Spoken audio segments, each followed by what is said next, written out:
Good morning. I'm here with Stephanie. We're having our morning coffee. I'm FaceTiming. She's FaceTime Live. She's FaceTiming live while we're FaceTiming live. Instagram Live. She's Instagramming live. Great, can I do your thing? So good. I watch. So today I want to talk about getting over fears. Go to my mom's Facebook page to watch this. I'll give you the link. Today I want to talk about getting over fears. And fears is a protective natural mechanism that we all have so that we don't get hurt in life. Unfortunately, in today's world, we're not getting hurt by lions and tigers and bears. We're getting hurt by the environment that we're in and natural disasters that are going on. There's like lots of reasons to become afraid. And I really feel like as you get older, you just become more and more afraid. So today I want to talk about two perspectives. The perspective from somebody that's 63 years old and a younger version to talk about how to deal with the fears of today. First, I just want to say good morning to Harris, Wendy, Janet, and all the people watching Harris! us. Yay! Yeah! So, Stephanie, let's talk about your biggest fear now that you face, like on a daily basis, that you have to deal with. On a daily basis? Well, what's your biggest fear? I mean, I think like my biggest human fear is not being good enough. I mean, I think there are other fears on a daily basis that I have, like, you know, walking down the street in New York causes a lot of anxiety, I think, for a lot of people. Being in big crowds, there's things like that that cause a lot of fear. And then, of course, with my job, you know, when I'm performing, I have stage fright, so that's something that I face a lot, that I always have to talk myself out of. So when you want to have that conversation with yourself to talk yourself out of it, what do you say?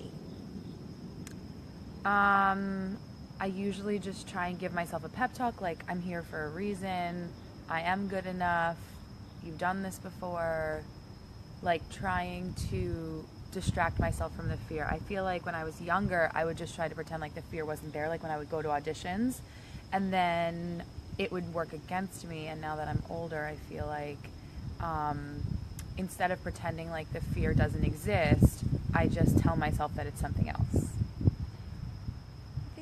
I think that's good advice. For me, my fear is losing control. I'm always afraid that I won't be in control of everything. No. Kidding. The honest version of coffee time. So when I feel like I don't have control of things, What do you do? what I try to do is, my biggest fear of control is I have no control to protect my children. And what I try to do... Now I feel like an What? a-hole. Go ahead. No, but what I try to do is I try to imagine a white light of protection around them, because I can't control it. But I feel like instead of just getting that feeling, I can actively imagine in my mind that I'm sending white light to both my children whenever I get that anxious feeling that I have no control over what's going on. And it's almost like I imagine that, like, that's like my superpower, that I'm sending white light out, healing energy, protection energy, whatever kind of energy I feel they need, I send it to them. And that has really, like, helped me. You're so sweet, Mom. Aww. But who sent you the question about the fear? Thanks. So one of my listeners sent me a question about the fear. And basically what she said is that what helps her is that when she gets that anxious feeling about anything, or that fearful feeling, she turns it into excitement about her next adventure or what she's doing. So she just tricks herself to say, like, the feeling in your stomach or whatever you feel physically from fear, that those physical reactions are not fear, that there's something else. Well, not necessarily that they're not fear, but just that it's like a good fear, not a bad fear. It's an excitement fear that something is going to be happening that's good rather than a danger or something to be worried about. Okay, I like that.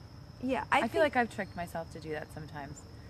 You have to be really in good practice, though, because then your fear just says, that's not true, I'm just fear. That's correct. I think the key is to set up a few things that work for you. Like if you could always change the word, oh my God, that stomachache fear is an excitement for what's going to be next. I think that's a good thing. I have fear the minute I travel a lot, and I always get into like a little fearful state when I first get into a rental car. That I just don't know like where I'm going, how it works. I mean, thank God they don't change the gas pedal and the brake, because cars are so different nowadays. One time I sat in a Prius and I didn't even know that it was on for like 15 minutes because it was so quiet.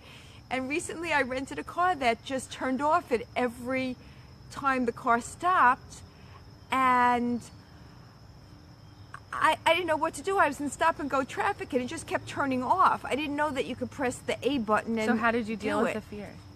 So what I did for the fear is I kept taking deep breaths and I kept saying, I love traveling.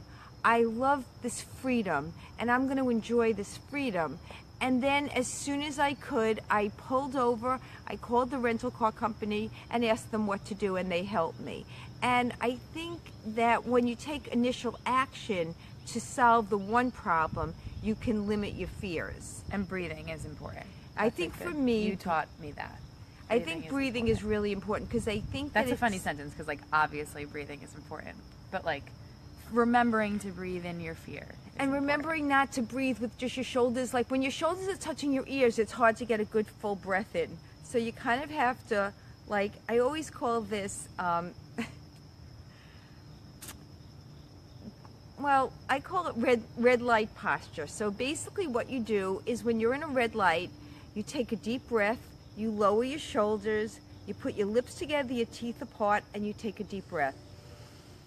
I never heard that one. Oh, and then when the light turns green, you could get in driving position, especially if it's in New Jersey where you have to pay attention. But like at the red lights, you could take time out to breathe. I think that for me especially, I could easily go from 0 to 50 in fear when, like, for no reason. Like, I don't even know what I'm feeling out of control about. But I think breathing helps, and I also think for me that white light energy to send protection to my children is a really good thing. I do think it's important to change your wording, because that inner loop that keeps playing in your mind, it's either going to escalate your fear, or if you feel excited about the event that's coming on, you have different emotions that are being pumped. And I think that's what it's about. Seeing what emotion you're really feeling and then trying to deal with that emotion. Great. And I give myself a pep talk, and this other woman changes what she says about fear. I think that everyone should comment here about what they do to deal with fear, right? To help everyone? Yep. Wouldn't that be so great? I want to read what everybody does to deal with their fear. I do too. So I just want to answer one fear that's on the screen right now, is when your fear is planes. That's a real fear when you have that feeling.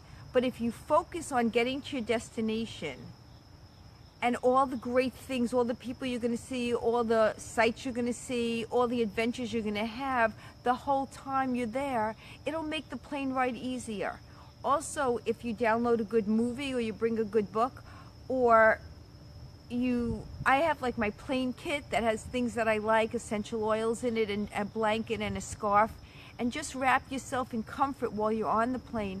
That could help. But just when you get afraid, I'm afraid to be on the plane, just focus on the benefits of being on the plane, because that's going to get you where you want to be. And don't you feel like, I feel like fears that I have, I think are really big fears.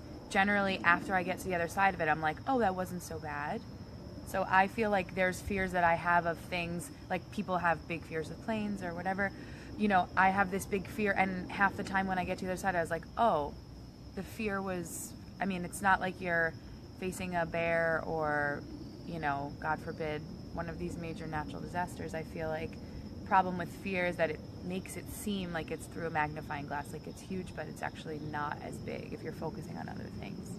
Right, and even in these natural disasters, if you think of yourself as the hero and how you're going to help in these natural disasters, or you think of yourself as the hero in your fear story, you can come through the fear to the other side.